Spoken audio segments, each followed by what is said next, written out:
This plasma also general purpose, but this one plasma very complicated lah. I mean not as compared to roll up. Okay, roll up will have a better future lah. This one too limited. The application that you can utilize layer 2 network is very limited. Mostly related to payment related application. So this one is the future. Alright.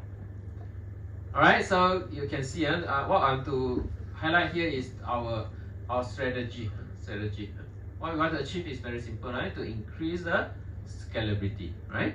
Okay, we want to be able to handle more transactions. Okay, so what we can do apart from because this is the core this protocol and so on. Okay, very better not to kacau, right? Don't want to change. Okay, if you want to change, make a small change lah.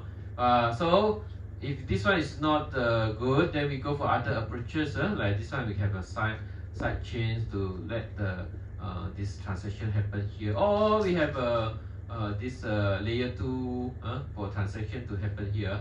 These two are like very similar. The strategy are almost the same lah. Move all those transactions that's supposed to happen in your mainnet, move to another network, right? Okay, to a side-by-side network or to a network on top. Okay, doesn't matter the destination, you are using the same strategy. Make the transition, upload the transaction to another network in a simple word, right? Okay. Alright, so now I'm going to go into detail. This is just a brief overview. Okay, for the remaining how many maybe 15 minutes. No. Remaining 30 minutes, I think. Okay, so I will go through one by one. Alright. Okay, first we will talking about the first approach. Do something on the existing network, maybe see what kind of thing we can change, right? Okay, the first one is we can try out this. Actually, this one already implemented a set width. Okay, what is set width? Okay, very simple, don't need to read. Okay, so in Bitcoins you have this is your block. Okay, the block size is fixed, in blockchain. It's only 1 megabyte. You can imagine the size of 1 megabyte. Okay, you cannot hold too many transactions. 1 mega. Although one transaction in Bitcoin very simple, the content, maybe the receiver, the amount, the sender, things like that. Okay, if you have only 1 mega, maybe you can normally you can hold until 2,000 transactions. Okay, it's good enough 1 mega. Okay, but apart from the input related transaction, output related transaction, also a huge amount of this space from this 1 mega actually used for this purpose, to store the signatures. You need to sign, right, the transaction, and also some script okay, needed by the protocol. Okay, so it take up a lot of space. So that's why you see in Bitcoin you can actually insert because one block can only be created after every 10 minutes, right? Every 10 minutes for Bitcoin, every 10 minutes you're going to expect another new block coming in, right? Okay, so in this 10 minute time you can only put in about 2,000 something okay, transaction here. Okay, so if you look at it, then you actually can suggest something like this. Okay, we don't change the protocol so much, the size we still maintain as 1 mega for us to hold more transaction input and transaction output. But for this kind of data, we move it outside of the block. Just a definition only. Okay, so you see, I said, my block size still the same because I moved this thing to elsewhere, even though it take up 3 mega. Okay, but you can see now this one disappear, then the space I can utilize for input transaction, output transaction, and so on. So with this, we managed to squeezing more transactions, right? Okay, so you get better scalability. Okay, of course this one you need to change the protocol a little bit. Okay, so some will follow, some will not follow, and this will cause something called forking later on. Okay, so this idea is very simple. Okay, not a very difficult things. Okay, just change on something on the layer 1, your mainnet, layer 1. Right. Let's look at the next one. This is a little bit quite early, okay? Because in Ethereum, we don't have all this input transaction, output transaction. Okay. All right. Next, solution sharding is very important. Okay. Okay, sharding. Okay. Sharding is used in database system. It's not something new. In blockchain technology, we never actually use a lot of new technologies. We already reuse those old technologies for the purpose that we want. Okay. So sharding, the concept is super simple. Super simple. Okay. So let's say this is the Ethereum network we have all of you. Okay. The idea is I will divide you, or in other words, partition you, okay, into smaller partition. Okay. So here is one partition. Initially, I have one very big network, right? I made partition.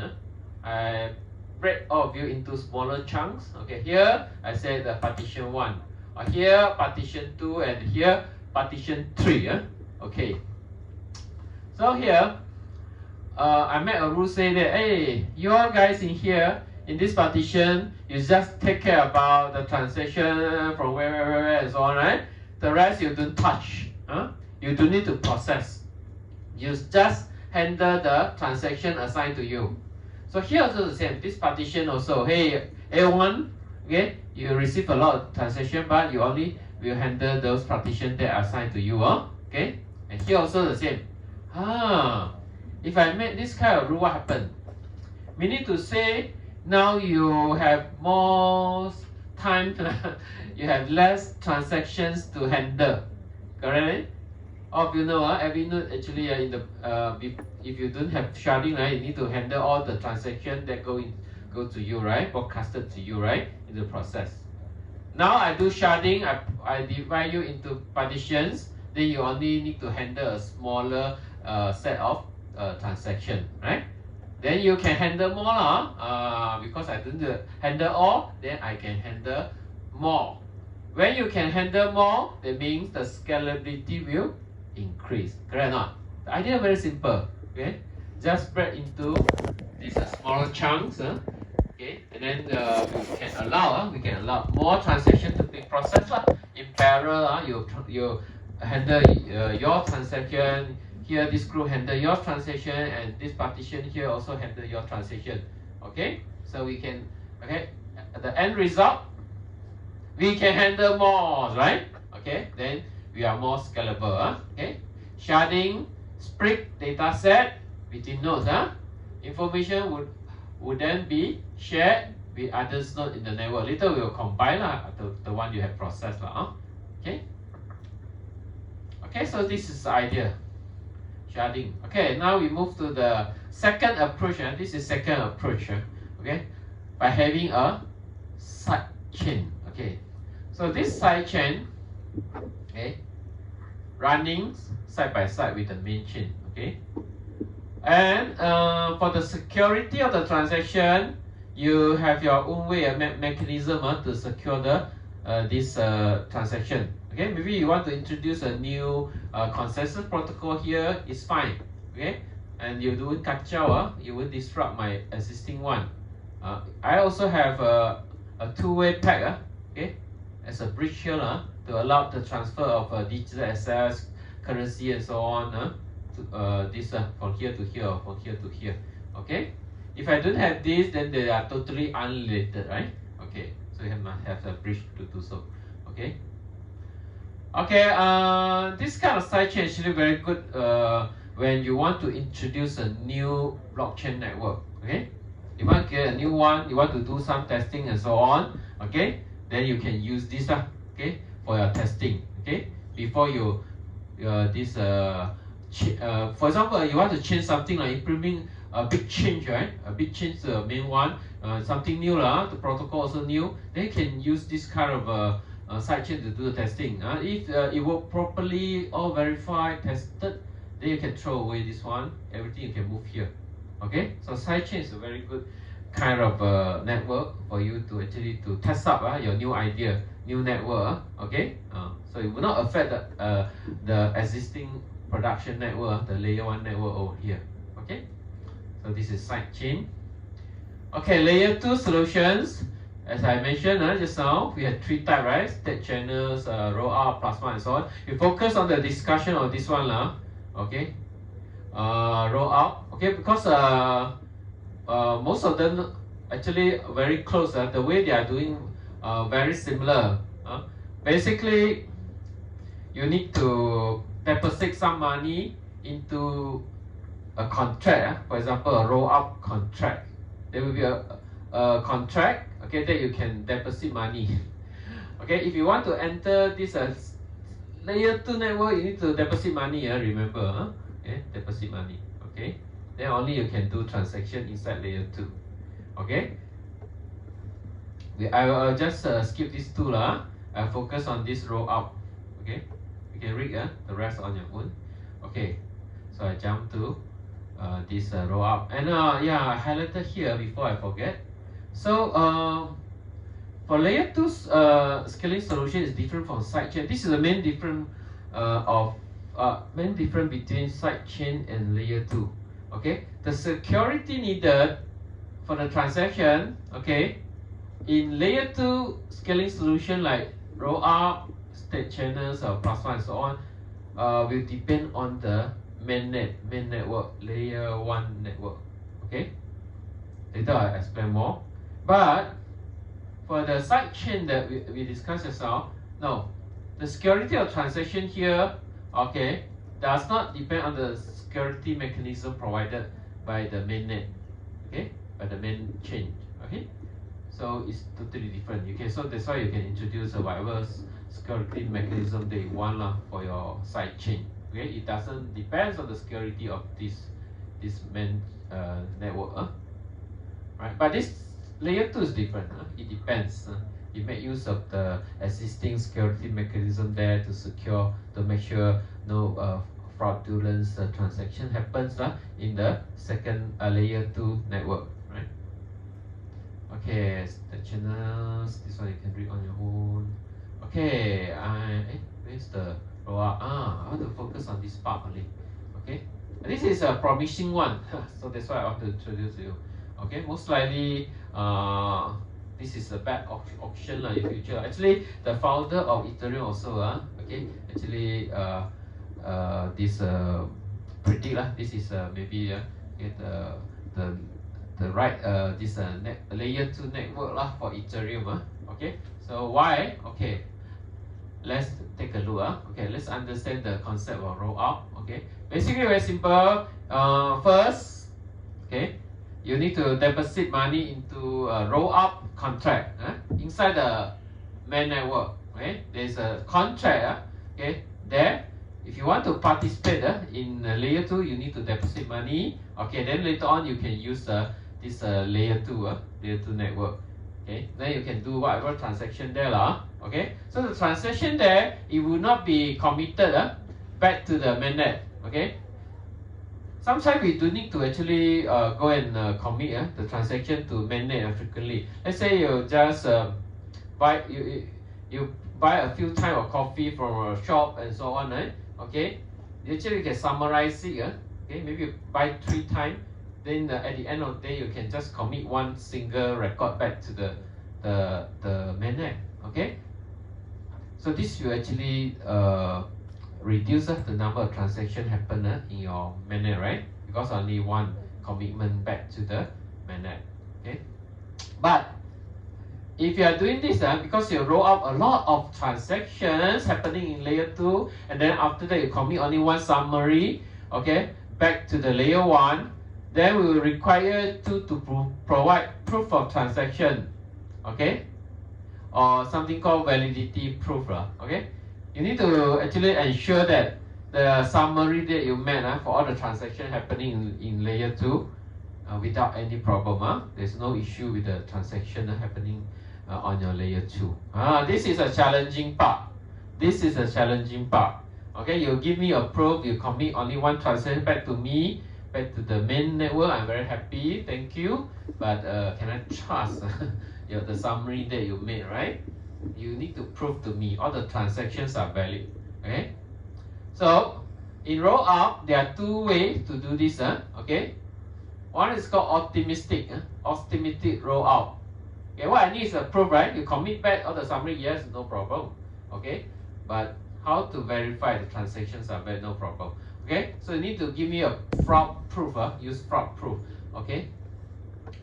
Okay, you know just now when you join the layer 2 network, you need to deposit money, right? Okay, and then actually you can withdraw. Okay, if there are some balance or whatever. Okay, after a transaction in the layer 2, you can actually withdraw the deposited money. Okay, here in optimistic, okay, you cannot withdraw immediately, even though you have completed a transaction at the layer 2, now you commit back the this summary, right? Everything should be settled already, right? Okay, however, you cannot withdraw the money because of what? Because in optimistic roll out, the concept is like this. Okay, I will assume okay, you are not guilty until I prove that you are guilty. Okay, so I assume that the transaction inside a summary is all correct, no problem.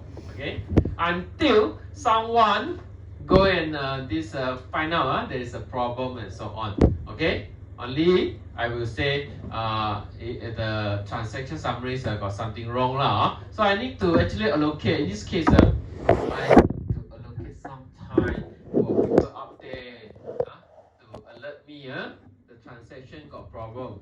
Okay, by default I say I trust lah. Okay, optimistic I trust no problem with the transaction.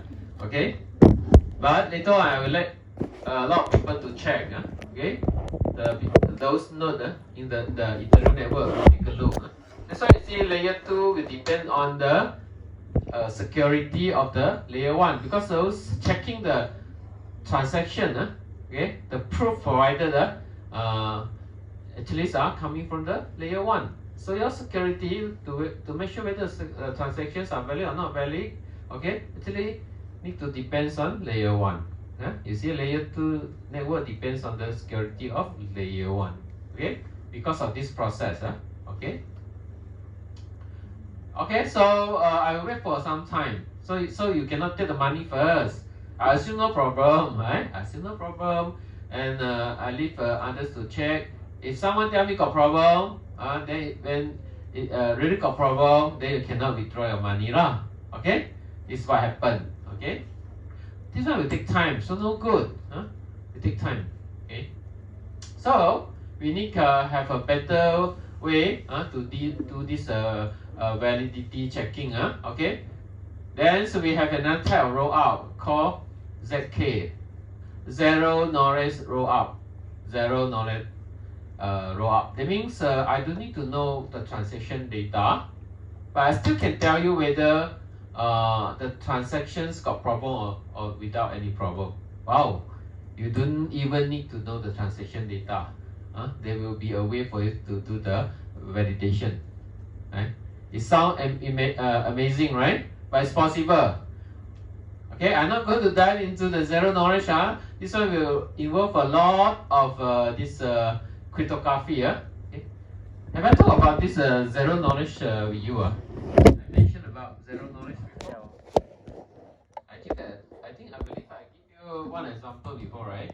Okay, without the knowledge of data, without the knowledge of anything, you still have a way to actually to prove something.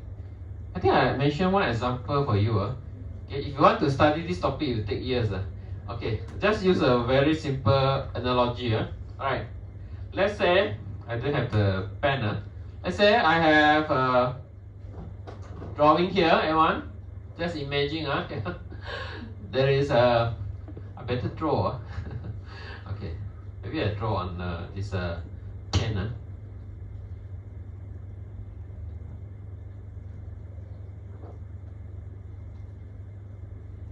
Okay, let's say I have a drawing. Okay, you have a lot of things here and there.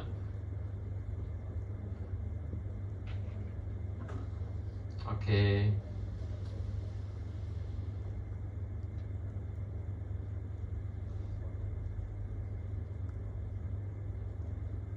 add something here.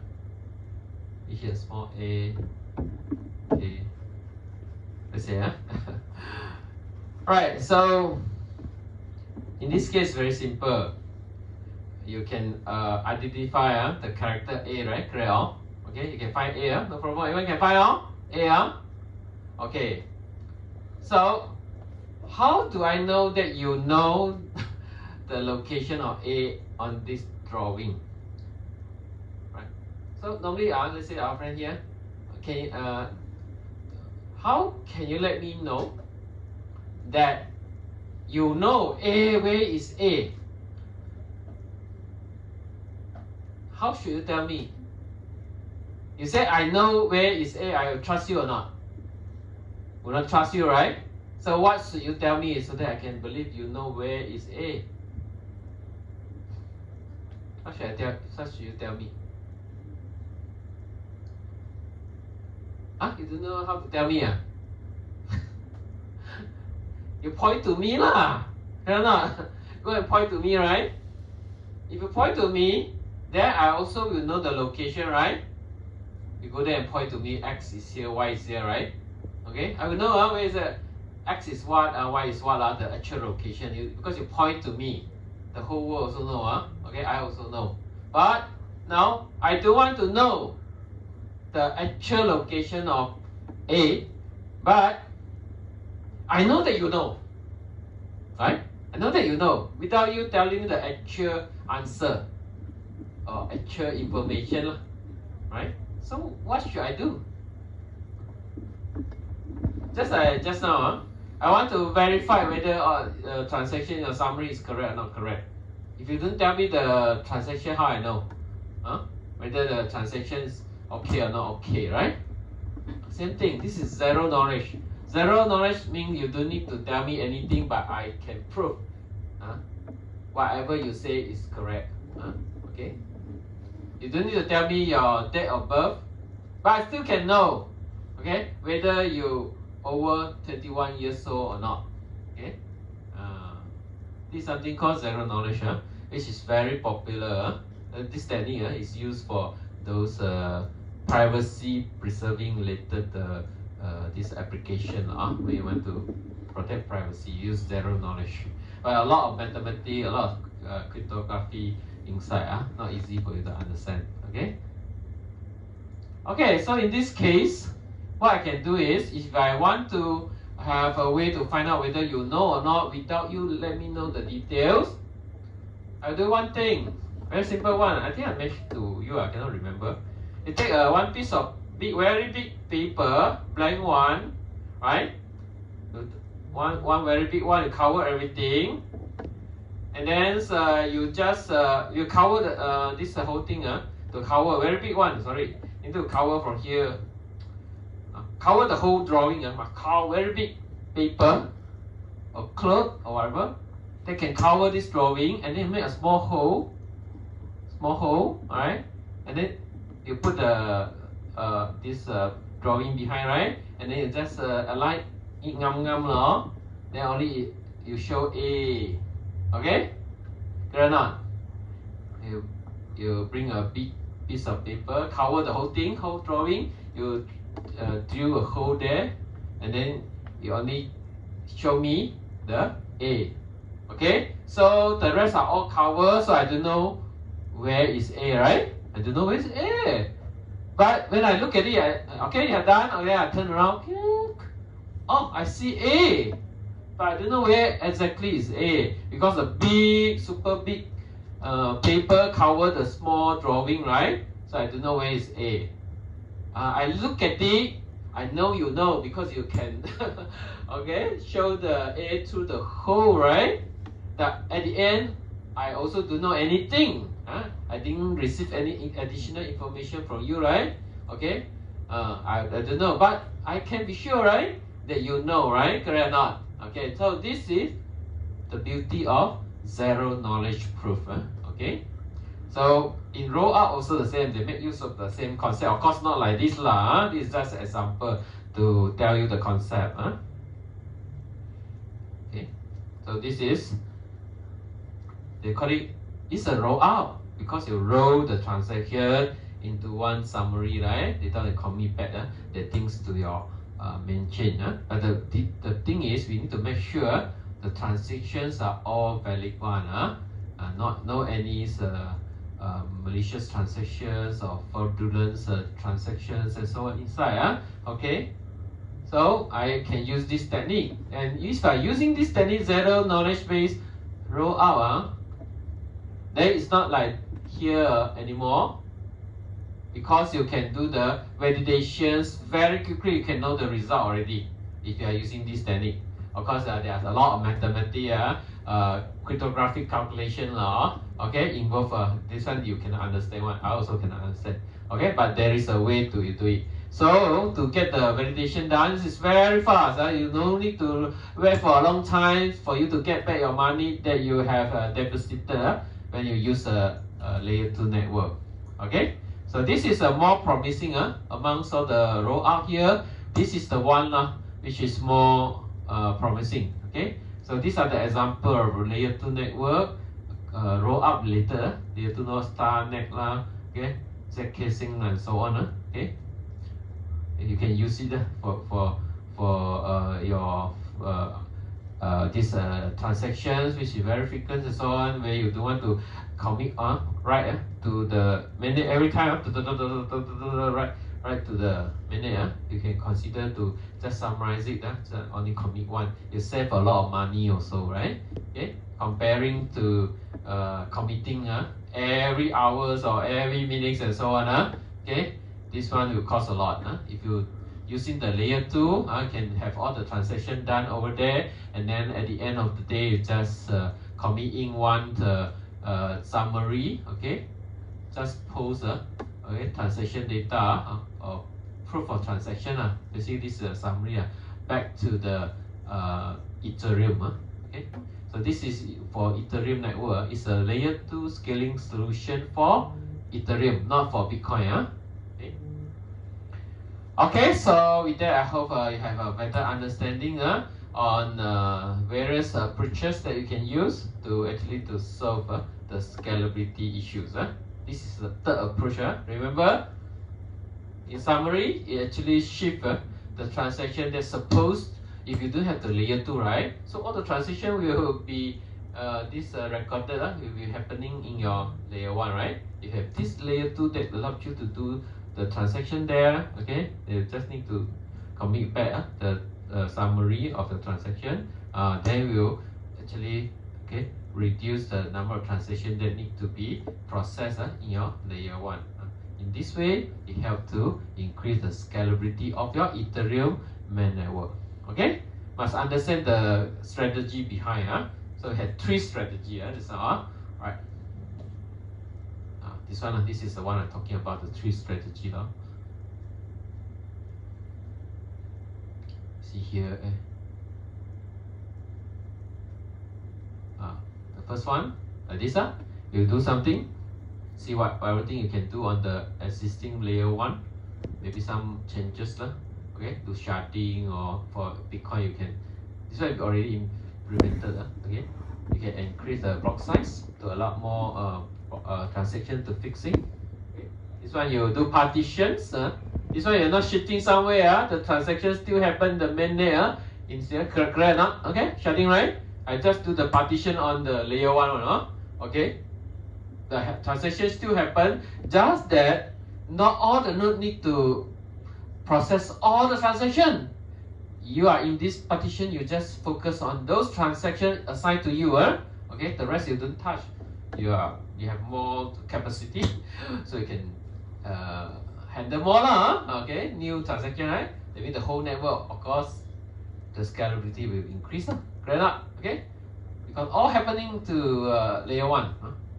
Okay, so it's called layer 1 scaling solution. Or this layer 1 scaling solution, layer 1 scaling solution. And then second approach, you get something there. Okay, running side by side, still connected to your mainnet. It's called side chain. Okay, here you depend the security on the not security on your own.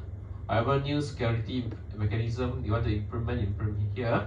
So here the why side chain can increase the scalability, because If you don't have this, everything happen here. When you have this option, some can go over here, right? And some application might need some existing access from here that you can transfer.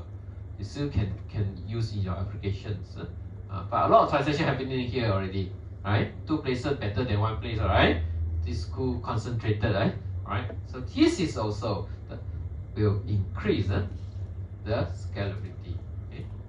The third one also the same concept. Bring it somewhere. But this one here, you need to commit back. Whatever transaction you don't need here, you don't need to commit a summary back to here. No, this one don't need. It's a standalone one. Totally unrelated one. Just have a linkage. The summary you don't need to. You say after some transaction you need to commit a summary back to here. No need. Here layer 2, yes, you need. You can execute the transaction here. Then later on you prepare a proper summary and put a record here. And then we have people here to check for you. To see whether you are committing the right summary or not. So we have the zero knowledge roll up or the optimistic roll up and so on. They can do the checking okay? But you need to summarize and commit back, okay? But both this one and this one, basically the strategy are the same. Okay? You try to offload the transaction from main network to another different network. Okay, the strategy is still the same, but they are not the same thing. Okay, try to go back and try to do a analysis on all these approaches. Okay. Okay, so let's see. Still raining outside.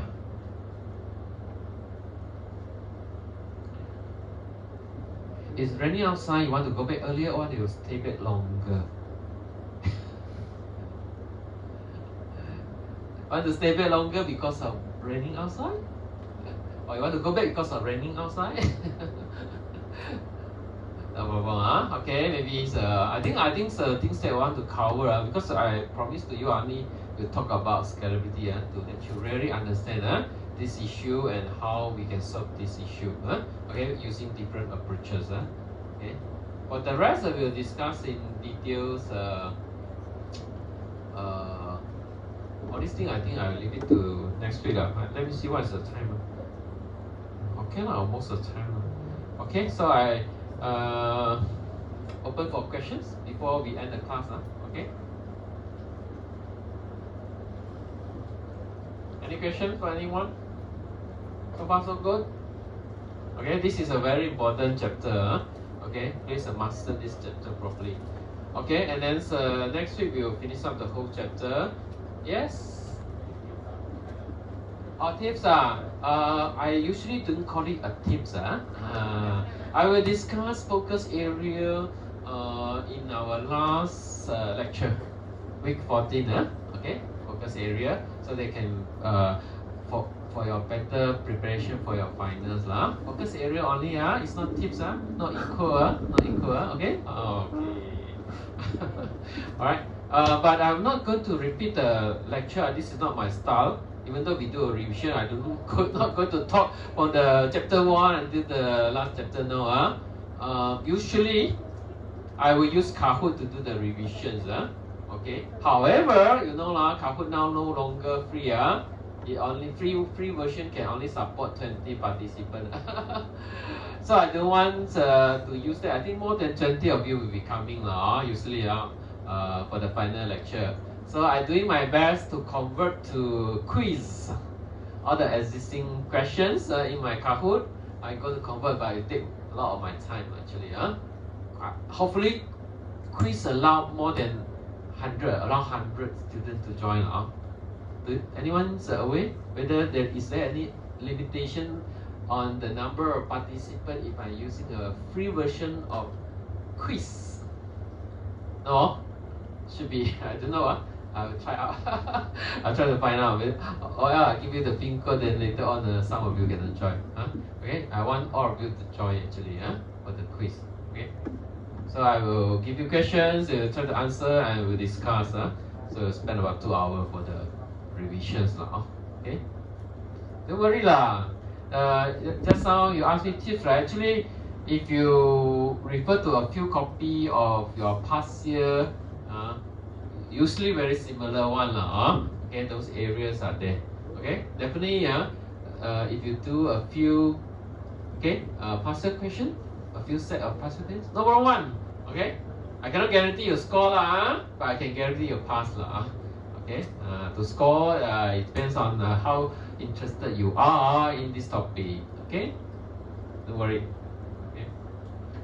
Okay, any question related to lecture today? Not regarding the final exam? No questions? No question, there are only two possibilities. First is you have understood fully.